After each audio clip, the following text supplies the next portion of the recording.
సంక్రాంతి పండుగ రోజు నాగోల్లో విషాదం చోటు చేసుకుంది. గాలిపటం ఎగురవేస్తూ 4 అంతస్తుల భవనంపై నుంచి పడి 8వ తరగతి చదువుతున్న విద్యార్థి శివకుమార్ మృతి చెందాడు. బాలుడి మృతితో కుటుంబంలో విషాద ఛాయలు అలుముకున్నాయి. ఇదే తరహాలో శుక్రవారం అత్తాపూర్లో గాలిపటం ఎగురవేస్తూ ప్రమాదవశాత్తు విద్యుత్ తీగలు తగిలి మృతి చెందాడు. పిల్లలు గాలిపటం ఎగరేసేటప్పుడు తల్లిదండ్రులు తగిన జాగ్రత్తలు తీసుకోవాలని పోలీసులు సూచిస్తున్నారు.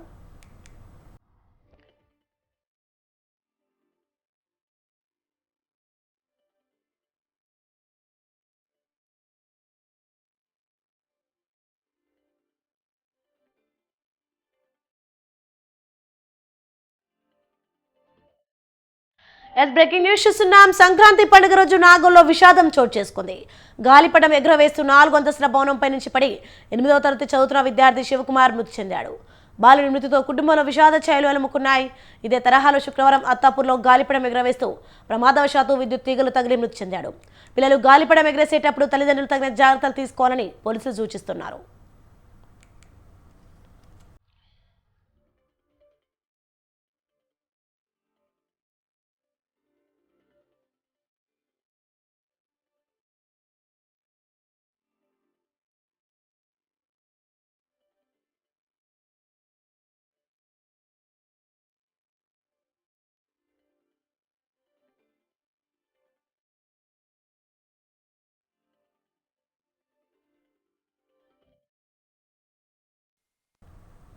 వచ్చే మన ప్రభుత్వంలో అమరావతి నుంచే పాలన కొనసాగిస్తామని టీడీపీ అధినేత చంద్రబాబు అన్నారు. అమరావతి నుంచే కౌంట్ డౌన్ ప్రారంభిస్తున్నామని తెలిపారు. అమరావతిలోని మందడంలో నిర్వహించిన భోగి వేడుకల్లో చంద్రబాబు, జనసేన అధ్యక్షుడు పవన్ కళ్యాణ్ పాల్గొన్నారు. నేతలిద్దరూ భోగి మంటలు వెలిగించారు. వైసీపీ ప్రభుత్వం తీసుకున్న ప్రజా వ్యతిరేక నిర్ణయాల ఉత్తర్వులు అమరావతి వ్యతిరేక వ్రతులను మంటల్లో వేసి నిరసన తెలిపారు. సంక్రాంతిని అమరావతిలో జరుపుకోవడం సంతోషమని చంద్రబాబు అన్నారు. దేవతల రాజధానిని రాక్షసులు చేరబట్టారని విమర్శించారు. ఇంకా 87 రోజులే ఉంది, లెక్క పెట్టుకోండి అంటూ వైసీపీకి వార్నింగ్ ఇచ్చారు. మన రాజధాని అమరావతి అని చంద్రబాబు స్పష్టం చేశారు.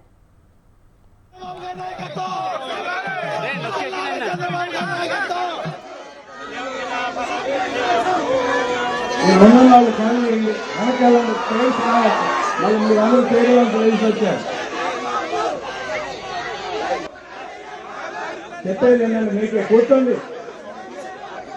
ప్లీజ్, కూర్చోండి. రెండు వైపు సమాజానికి రెండు వైపులా రావాల్సిన విజ్ఞప్తి. ఒక పక్క బాధ ఉంది, ఒక పక్క హోప్ ఉంది. మళ్ళీ భవిష్యత్తు మంది. తప్పకుండా అమరావతి కేంద్రంగా మన రాజధానిగా ఇక్కడి నుంచే పరిపాలనే కాదు అభివృద్ధి కూడా ఈ సంక్రాంతి నాంది పలుకుతుంది. ఇక్కడ ప్రభుత్వ అసమర్థ విధ్వంస విధానాల వల్ల ప్రజల జీవితాలు ఎనిక్కిపోయినాయి. చీకటి జీవోలు, ప్రభుత్వ వ్యతిరేక విధానాలతో మీరంతా కూడా సర్వనాశనం అయిపోయాం. 5 సంవత్సరాలు, నేను 45 సంవత్సరాల రాజకీయాల్లో ఉన్నాను కానీ నా జీవితంలో ఏ ముఖ్యమంత్రిని చూడలేదు. ఇది ఒక విధంగా చెప్పాలంటే చీకటి రోజులు. 5 సంవత్సరాలు ఈ అమరావతి దానికి ఒక ఉదాహరణ. మీరు బండి ఇబ్బందులు చూస్తే మాట్లాడతాను. మీరు బండి ఇబ్బందులు అయితే పగవాడికి కూడా రాకూడదు, అన్ని ఇబ్బందులు పడ్డారు.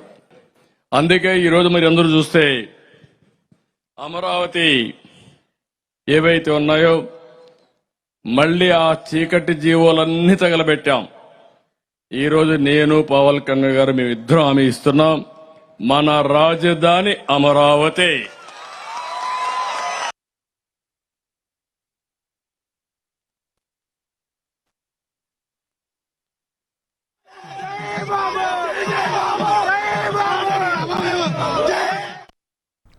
జనసేన టీడీపీ కలిసి సుస్థిరమైన ప్రభుత్వం ఏర్పాటు చేస్తామని జనసేన అధినేత పవన్ కళ్యాణ్ అన్నారు. రాష్ట్రంలో ఉపాధి లేదని, నిరుద్యోగం పెరిగిపోయిందన్నారు. జై అమరావతి, జై ఆంధ్ర అన్న నినాదంతో ముందుకెళ్తామన్నారు. ప్రభుత్వం వచ్చాక అమరావతిని బంగారు రాజధానిగా నిర్మించుకుందామన్నారు. మరోసారి వైసీపీ వస్తే రాష్ట్ర భవిష్యత్ చీకటే అని పవన్ కళ్యాణ్ అన్నారు.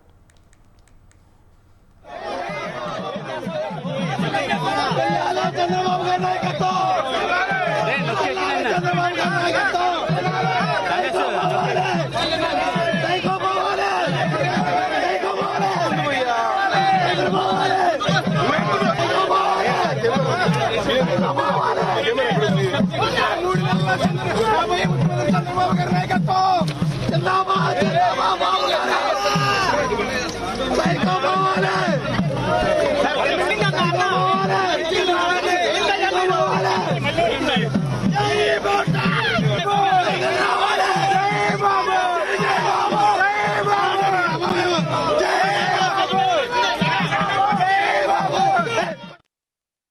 అందుకని ఇది రైతు అని యువజన శ్రామిక రైతు కాంగ్రెస్ అని పెట్టుకున్నారు కానీ రైతుకి ఏ మాత్రం న్యాయం చేయని ఈ వైఎస్ఆర్సీపీ పార్టీ ముందుగా మీకు ద్రోహం చేశారు, భవన నిర్మాణ కార్మికులకి ద్రోహం చేశారు, ఉద్యోగులకి సరైన డిఎస్సి రిక్రూట్మెంట్ ఇవ్వకుండా మనకి డిఎస్సి రిక్రూట్మెంట్ ఇవ్వలేదు, కానిస్టేబుల్స్ కి కనీసం సరైన ఉద్యోగ అవకాశాలు లేవు, ఏ విధంగా చూసినా ఉపాధి అవకాశాలు లేవు, వీటన్నిటినీ కలిచివేసింది. ముఖ్యంగా మీరు గుర్తుపెట్టుకోవాల్సింది, ఆ రోజున మీకు కౌలు రావట్లేదు అంటే ఆ రోజున జనసేన మీకోసం ముందుకొచ్చి మీకు కౌలు పడేలా మీకు మీ తరపున మేము పోరాటం చేశాం. అందుకని ఇది రైతు అని యువజన శ్రామిక రైతు కాంగ్రెస్ అని పెట్టుకున్నారు కానీ రైతుకి ఏ మాత్రం న్యాయం చేయని ఈ వైఎస్ఆర్సీపీ పార్టీ ముందుగా మీకు ద్రోహం చేశారు, భవన నిర్మాణ కార్మికులకి ద్రోహం చేశారు, ఉద్యోగులకి సరైన డిఎస్సి రిక్రూట్మెంట్ ఇవ్వకుండా మనకి రానున్న ఎన్నికలు పేదలకు ధనవంతులకు మధ్య జరగనున్నాయని మాజీ మంత్రి బాలినేని శ్రీనివాసరెడ్డి తనయుడు బాలినేని ప్రణీత్ రెడ్డి తెలిపారు. ఒంగోలు ఏర్పాటు చేసిన భోగి వేడుకలలో ఆయన పాల్గొన్నారు. రాబోయే ఎన్నికల్లో మరోసారి జగన్ సీఎం కావడం ఖాయమని ధీమా వ్యక్తం చేశారు. ఒంగోలు పేద ప్రజల కోసం తీసుకున్న భూములకు మరో 2 రోజుల్లో నగదు పడుతుందన్నారు. ఏం జరిగినా సీఎం జగన్ వెంటే ఉండి ఆయన నిర్ణయం మేరకే నడుచుకుంటామన్నారు.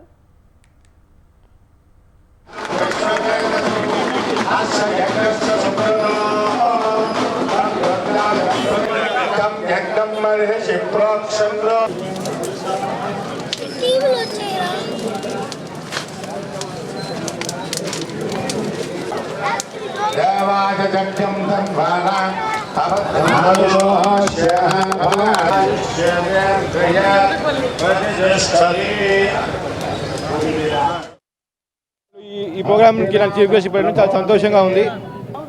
ఈ ప్రజలందరి మధ్యలో జరగడం చాలా సంతోషంగా ఉంది. ప్రజలు డిసైడ్ చేస్తారు.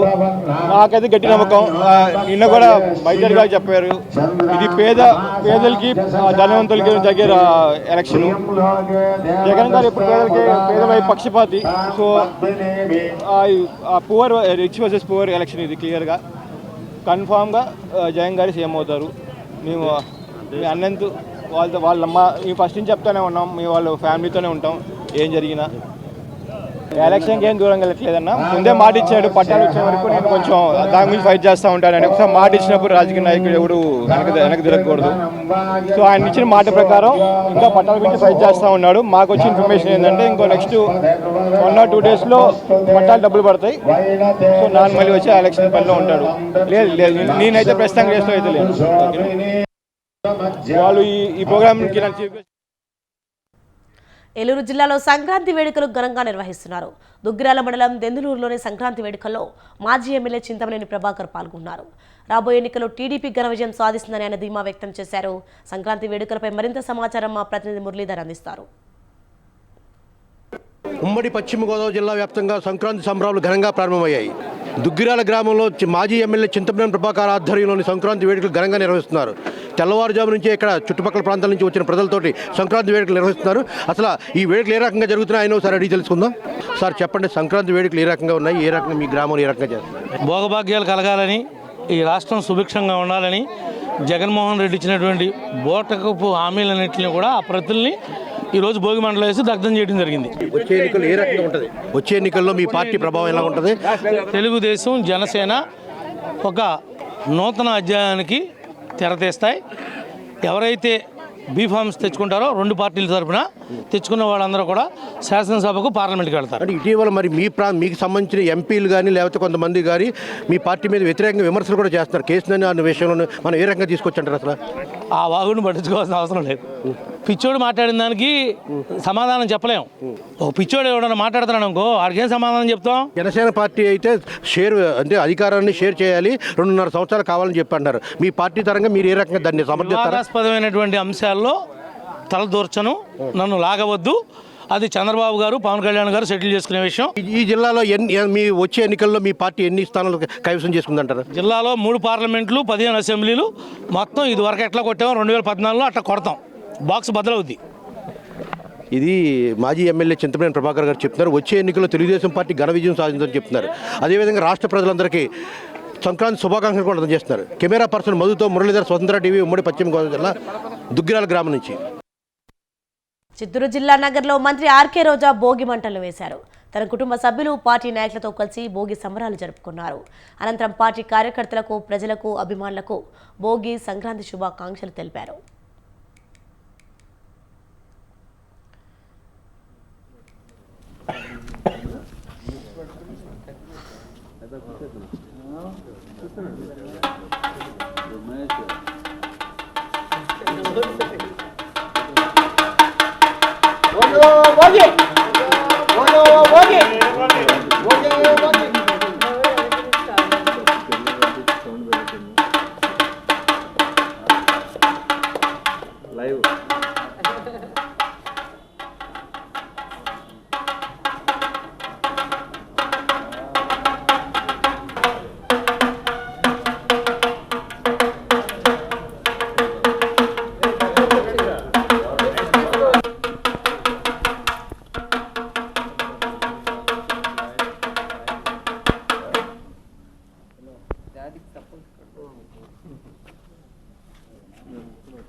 సంక్రాంతి వేడుకలో సీఎం జగన్ పాల్గొన్నారు. ఇప్పుడు లైవ్ చూద్దాం.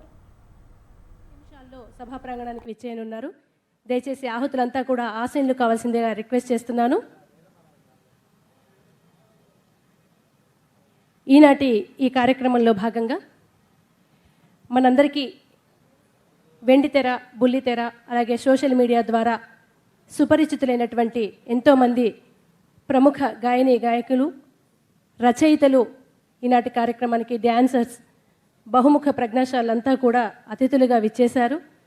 అనేక సాంస్కృతిక కార్యక్రమాలు కూడా ఉన్నాయి. అన్నింటితో పాటుగా మన ప్రియతమ నేత ముఖ్యమంత్రి వర్యులు జగన్మోహన్ రెడ్డి గారు ప్రజలందరికీ విషెస్ తెలియజేస్తారు. సభా కార్యక్రమం అంతా కూడా మరొక్క 2-3 నిమిషాల్లో ప్రారంభం కానుంది. దయచేసి ఆహుతులంతా ఆశీనులు కావాల్సిందిగా మరొక్కసారి రిక్వెస్ట్ చేస్తున్నాను.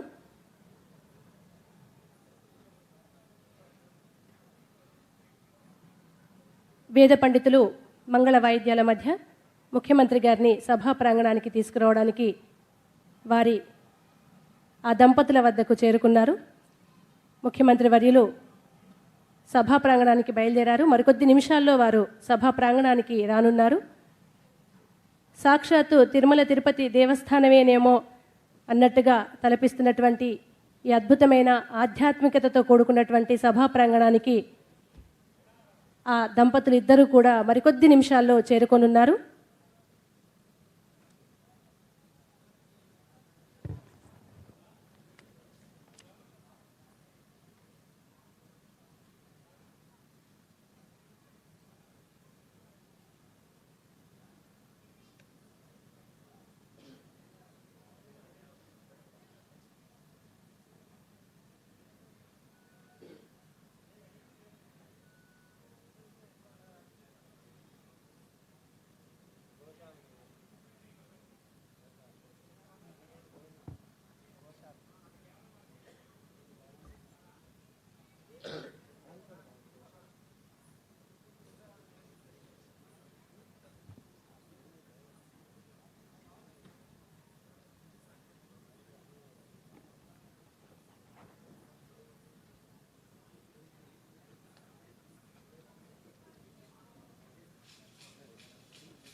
సభా ప్రాంగణం వద్దకు విచ్చేస్తున్నారు.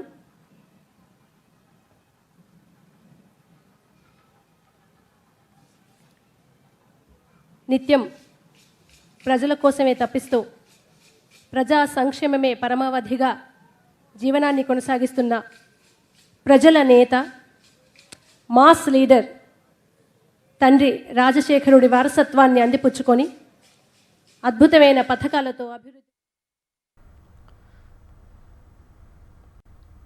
గుంటూరు జిల్లా తెనాలిలో భోగి వేడుకలు ఘనంగా నిర్వహించారు. భోగి వేడుకల్లో మాజీ మంత్రి ఆలపల్లి రాజేంద్ర ప్రసాద్, మాజీ మహిళా కమిషన్ చైర్పర్సన్ నన్నపనేని రాజకుమారి పాల్గొన్నారు. జగన్ ప్రజలకు ఇచ్చిన హామీలు నెరవేర్చలేదని ప్లకార్డులు ప్రదర్శించి భోగి మంటల్లో తగలబెట్టారు. కార్యక్రమంలో టీడీపీ నాయకులు, కార్యకర్తలు పాల్గొన్నారు.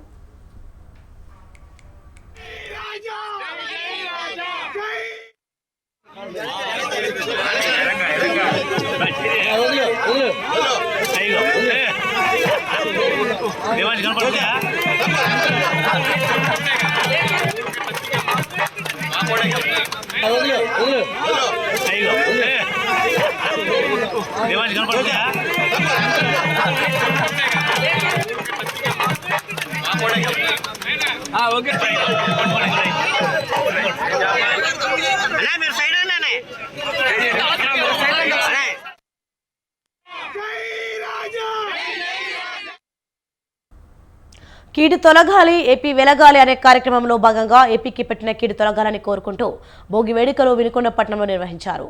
భోగి వేడుకల్లో పాల్గొన్న పల్నాడు జిల్లా టీడీపీ అధ్యక్షులు జీవి ఆంజనేయులు పాల్గొన్నారు.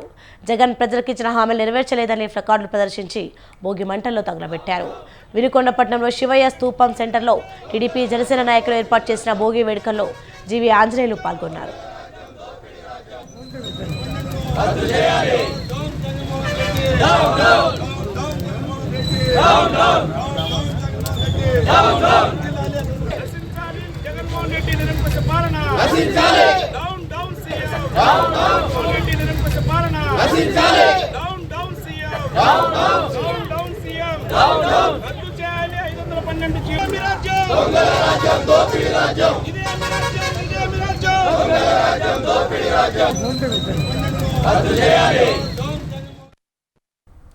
రాష్ట్రంలో ప్రభుత్వం మారడంతో క్షేత్రస్థాయిలో పరిస్థితులు మారుతున్నాయా? మున్సిపల్, జిల్లా పరిషత్, డీసీసీ బిల్లును దక్కించుకునేందుకు అధికార పార్టీ పావులు కదుపుతోందా? కాంగ్రెస్ దూకుడుతో గులాబీ పార్టీలు గుబులు మొదలైందా? పలు చోట్ల అవిశ్వాసానికి ఇప్పటికే నోటీసులు ఇచ్చారా? అసలు రాష్ట్రంలో జరుగుతున్న పరిణామాలపై గులాబీ శిబిరంలో జరుగుతున్న చర్చ ఏంటి? Watch the story.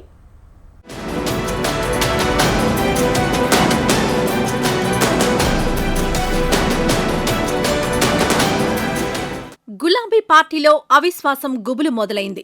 అసెంబ్లీ ఎన్నికల్లో ఘోర పరాజయం తర్వాత చాలా ప్రాంతాల్లో స్థానిక సంస్థల ప్రతినిధులు షాక్ ఇస్తున్నారు.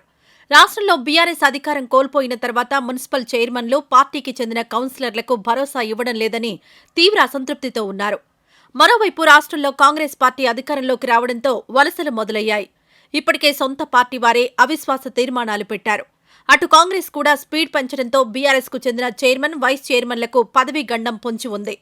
ఇప్పటికే ఆర్మూర్, నల్గొండ, మంచిర్యాల చైర్మన్లు పదవులను కోల్పోగా బెల్లంపల్లికి చెందిన కౌన్సిలర్లు రాజీనామా చేశారు. అలాగే పెద్దపల్లి జెడ్పీ చైర్మన్ గా ఉన్న పుట్ట మధుపై సైతం అవిశ్వాసం పెట్టేందుకు రంగం సిద్ధమైంది.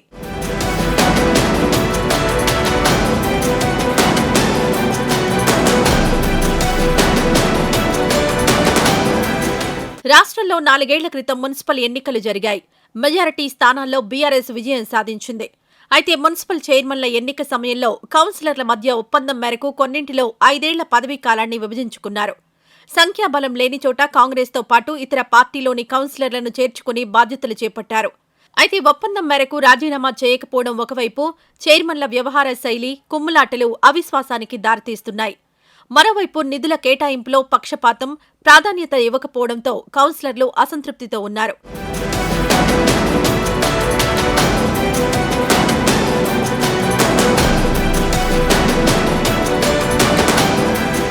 బీఆర్ఎస్ అధికారంలో ఉన్న సమయంలోనే రాష్ట్రంలోని 36 మున్సిపాలిటీల్లో అవిశ్వాస తీర్మానానికి నోటీసులిచ్చారు.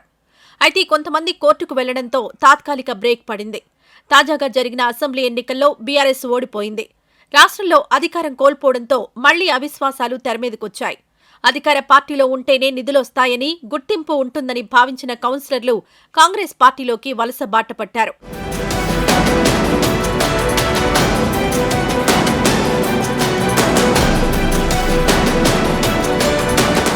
మున్సిపాలిటీలపై పార్టీ జెండా ఎగురవేయాలని పక్కా ప్రణాళికలు రూపొందించింది కాంగ్రెస్ ప్రభుత్వం. అందుకు మరో ఏడాది మాత్రమే పదవీకాలం ఉంది. అయితే ఇప్పుడు మున్సిపల్ పీఠాలను కైవసం చేసుకుంటే వచ్చే ఎన్నికల్లో విజయం సాధించవచ్చని కాంగ్రెస్ భావిస్తోంది. దీంతో అలర్ట్ అయిన బీఆర్ఎస్ దిద్దుబాటు చర్యలు చేపట్టింది. మున్సిపాలిటీలపై తమ పట్టు జారకుండా చర్యలు చేపడుతున్నారు. నేతలతో మధ్యవర్తిత్వం నిర్వహిస్తున్నారు గులాబీ పార్టీ పెద్దలు. అయినప్పటికీ రాష్ట్రంలో కాంగ్రెస్ అధికారంలో ఉండడంతో అటువైపే బీఆర్ఎస్ కౌన్సిలర్లు మొగ్గు చూపుతున్నారు. అందులో భాగంగానే ఆర్మూర్, నల్గొండ, మంచిర్యాల, నస్పూర్ మున్సిపాలిటీల్లో అవిశ్వాసం నెగ్గడంతో బీఆర్ఎస్ పార్టీ చైర్మన్ పదవులను కోల్పోయింది.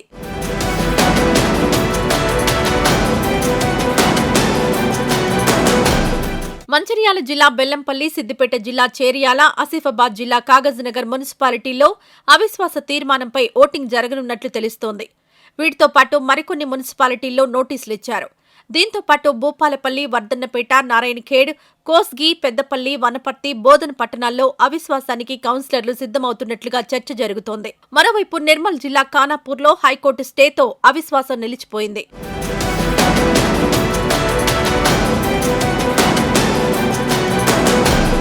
ఇక బెల్లంపల్లి మున్సిపాలిటీలో బీఆర్ఎస్ కు చెందిన 21 మంది కౌన్సిలర్లు రాజీనామా చేశారు.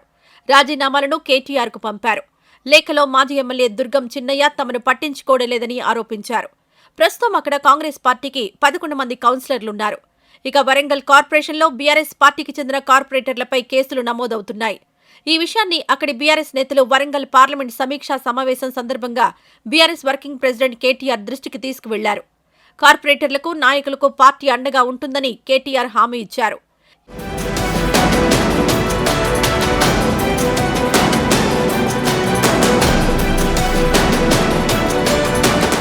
పెద్దపల్లి జడ్పీ చైర్మన్ పుట్టా మధుపై జడ్పీటీసీలు అవిశ్వాసానికి సిద్ధమవుతున్నట్లుగా తెలుస్తోంది. ఇటీవల జరిగిన స్టాండింగ్ కమిటీ సమావేశానికి 2 జడ్పీటీసీలు మినహా మిగిలిన వారు హాజరు కాలేదు. దీంతో సీరియస్ గా పరిగణించిన బీఆర్ఎస్ అధిష్టానం మాజీ మంత్రి కొప్పుల ఈశ్వర్ను రంగంలోకి దించింది. జడ్పీటీసీలతో చర్చలు జరిపారు. ఈ నేపథ్యంలో పెద్దపల్లి జడ్పీ చైర్మన్ను పదవి నుండి ఉంచుతారా లేక దించుతారా అనే టాక్ నడుస్తోంది.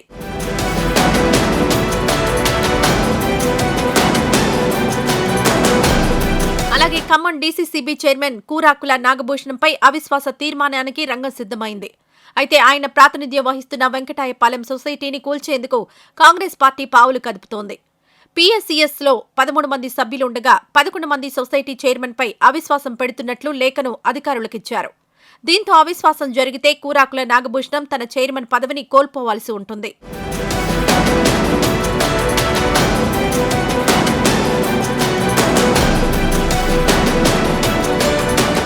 రాష్ట్రంలో అత్యధిక మున్సిపాలిటీలు, జిల్లా పరిషత్ చైర్మన్, డీసీసీబీ చైర్మన్ పదవులు బీఆర్ఎస్ ఖాతాలోనే ఉన్నాయి.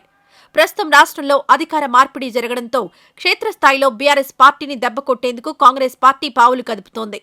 అవిశ్వాసం ద్వారా బీఆర్ఎస్ పార్టీకి చెందిన స్థానిక సంస్థల చైర్మన్ పీఠాలను దక్కించుకోవాలని చూస్తోంది. ఇక కాంగ్రెస్ వ్యూహాలను బీఆర్ఎస్ పార్టీ ఏ విధంగా ఎదుర్కొంటుంది అనేది చూడాలి.